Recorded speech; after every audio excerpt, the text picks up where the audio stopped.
Ashuma harka fuunee jirtu hordoftoota fi kabajamtoota chaanaalii koo baga viidiyoo haaraa wal deebinee har'a rifeensa kan koo firiizii gochuudha. Isa kana yoo barbaadan suuraa isaa haala ittiin bitamu online irraa bitee isin agarsiisa. Innaa kuni rifeensa firiizii godha jechuudha. Ittiin martaa. Innaa kanaan jechuudha.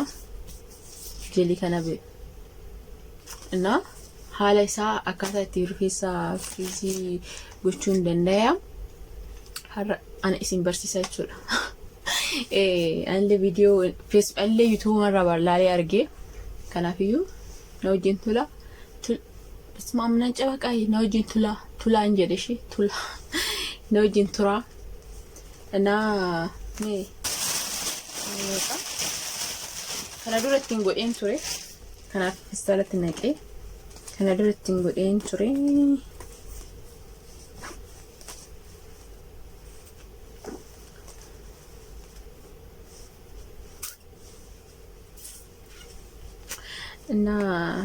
Najin tura duraan dursa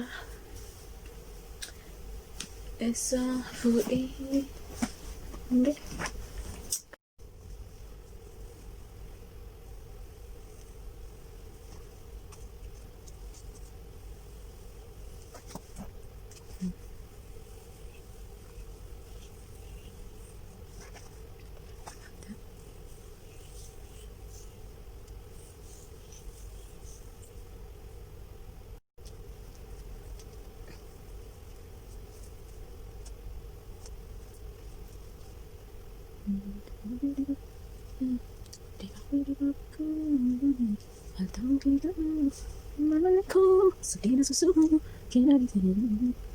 Berita ya,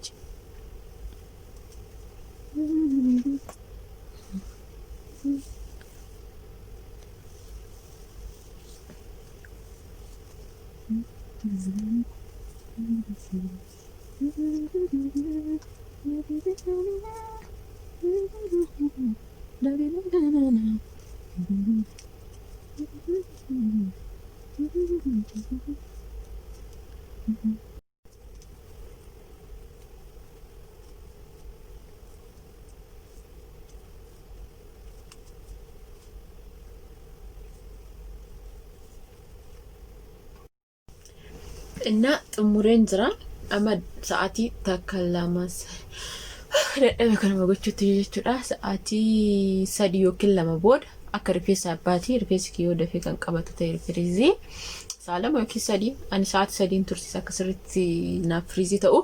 Inna sa'aatii 3 booda walitti deebinaa. Inna amma sa'aatii 3 ol tureetiin hiikuuf jedha. Tokko yaaliin jira.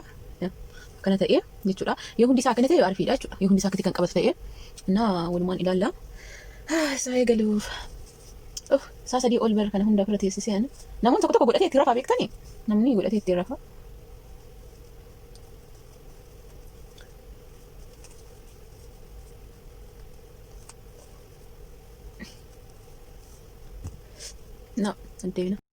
Wanti jechuu barbaadu namoonni ittiin godhachuu barbaadan irra bulchaa. Yoo irra bulchan malee seeraan hin qabatu. Kiyyaama jechuun hin qabanne seeraanii bakka tokko seeraan hin qabanne kanaaf sa'aatii dheeraa barbaada jechuudha. Yoo irra bulchan sirriitti firiizii ta'aa torbee tokko ol immoo firiiziin isaanii tura jechuudha. Kiyya amma seeraan hin qabanne dafee ni kee jechuudha. Sun borii kee haarifataa jechuudha kana caalaa. Namoonni irra bulchan ani warra yuutuubii irra laalee sun garuu sa'a 2 fa'aa qofa irra teessisnaa jedhanii innaa isin ammoo irra bulchuu qabdu.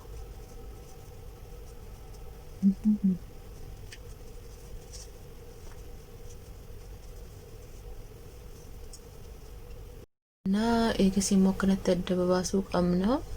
Sirreessuu qabna jechuudha. Amma hundiyyuu akkatti qabachuu qaba ture. Kiyya kan duraa qofa akkatti seeraan qabate. Kan duraa rifeensi koo dheeraa waan ta'eef dhiqqumaan jedhu jechuun. Innaa dhumni isaa kana fakkaata sirriitti qabatee jira jechuudha gartokkee tokkoon. Gartokkee kana waan hin qabanneef dhiqoo akkanatti gadi qabsiisee. Innaa sirriitti rifeensi dhedheeraan immoo ni qabata jechuudha. Sirriitti wannaa ta'a. Rifeensi dhedheeraa akkamitti akka ta'u beektu rifeensi dhedheeraa akkanatti ta'a. Argitu kun akkatti qabate ree. akkanatti jechuudha. Rifeensi dhedheeraa rifeensi koo gabaabaa baay'ee gabaabaa waan ta'eef sirriitti hin qabatu. Innaa kana fakkaataa seeraan yoon qabsiise immoo ni bareeda. Seeraan hin qabsiisne amma. Ciao kana fakkaatu guyyaan irraa.